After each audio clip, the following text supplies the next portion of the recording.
अस्सलाम वालेकुम जी। अच्छा, उम्मीद है सब दोस्त खैरियत से होंगे। तो आज एक और क्रिप्टो टाइम पे हम बात करेंगे जिसका नाम है प्रूफ ऑफ हिस्ट्री। ठीक है जी, तो मेरा भाई आज मैं आपको बता देता हूँ कि प्रूफ ऑफ हिस्ट्री बेसिकली होता क्या है।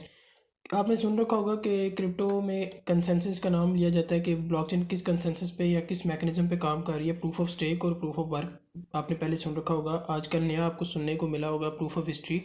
ठीक है जी, सोलाना के केस में तो काफ़ी लोगों को इसमें काफ़ी मुश्किल होती है कि प्रूफ ऑफ हिस्ट्री क्या है, उनको समझ नहीं आती। तो मैं आपको बता देता हूँ आज।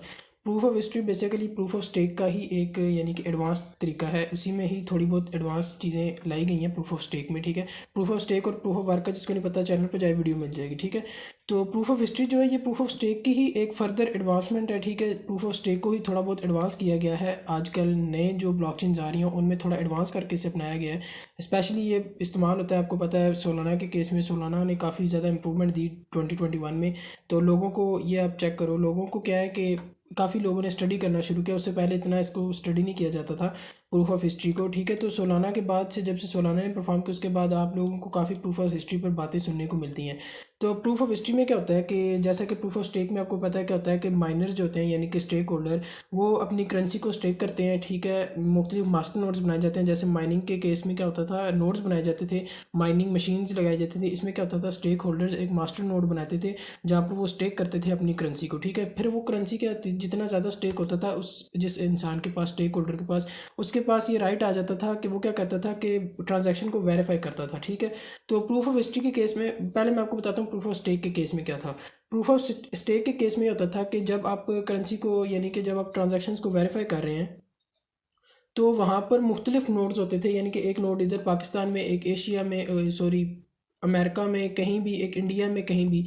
तो जब वो नोड्स जो बने होते थे वो क्या करते थे कि जब एक ट्रांजैक्शन को वेरीफाई करते थे, इधर वाले नोड ने भी वेरिफिकेशन कर ली, उधर भी नोड ने वेरिफिकेशन कर ली, इंडिया में भी और अमेरिका में भी कर ली। तीनों का एक टाइम पर वेरिफिकेशन करना और एक ही टाइम पर फिर उन वेरिफिकेशंस को ब्लॉक में पैक करना ज़रूरी होता था। यानी कि अगर यहाँ पर इस टाइम मैंने वेरिफिकेशन कर ली है, इंडिया में भी इस टाइम वेरिफिकेशन मुकम्मल होगी, फिर अमेरिका में मुकम्मल होगी, एट द सेम टाइम हम क्या करेंगे, उन वेरिफिकेशंस को ब्लॉक में पैक करेंगे और उसको ब्लॉकचेन में सेट कर देंगे और हमें रिवॉर्ड मिल जाएगा।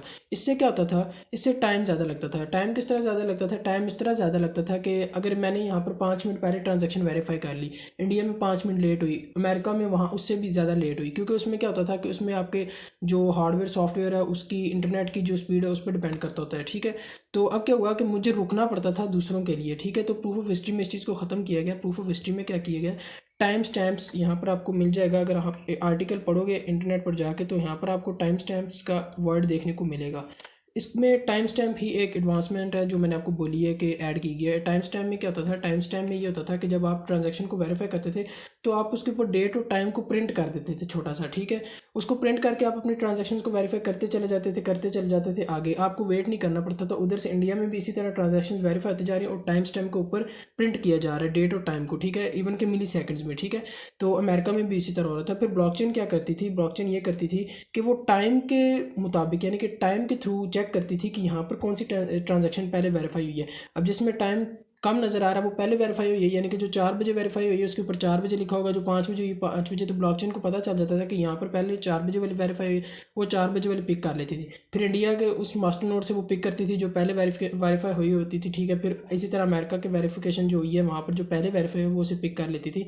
फिर क्या करती थी, वो उन सबको मिला के ब्लॉक में पैक करती थी, ब्लॉक को ब्लॉकचेन में ऐड कर देती थी। इससे क्या होता था कि जो मास्टर नोड्स बने हुए थे यानी कि यहाँ पर इंडिया में और अमेरिका में, उनको वेट नहीं करना पड़ता था, वो अपनी ट्रांजैक्शंस को वेरीफाई करते चले जा रहे थे। ठीक है, तो इससे क्या हुआ, ब्लॉकचेन का टाइम बच गया। अब वो क्या करती थी, इसको टाइम के लिहाज से टाइम स्टैम्प्स यानी कि इवन के मिली सेकंड्स में जाके वहाँ पर से टाइम को देख के कि जो पहले वेरिफिकेशन डन हुई है उसे पिक करती थी और सबको पैक करके ब्लॉकचेन में ऐड कर देती थी। ठीक है, ये प्रूफ ऑफ हिस्ट्री था। प्रूफ ऑफ हिस्ट्री का मैकेनिज्म ये था, इसको बेसिकली बनाया गया टाइम की कंजम्पशन को कम करने के लिए। और आपको पता है इसका रिजल्ट बहुत ज़बरदस्त आया है, क्योंकि आपको पता है सोलाना के केस में तकरीबन इस टाइम 1 सेकंड में 65,000 ट्रांजेक्शन्स वो प्ले कर रहा है। ठीक है, परफॉर्म कर रहा है, जो कि सोलाना की स्केलेबिलिटी की बहुत ज़बरदस्त है, क्योंकि सोलाना आपको पता है इस टाइम और मैटिक पॉलीगॉन मैटिक है उसके बाद।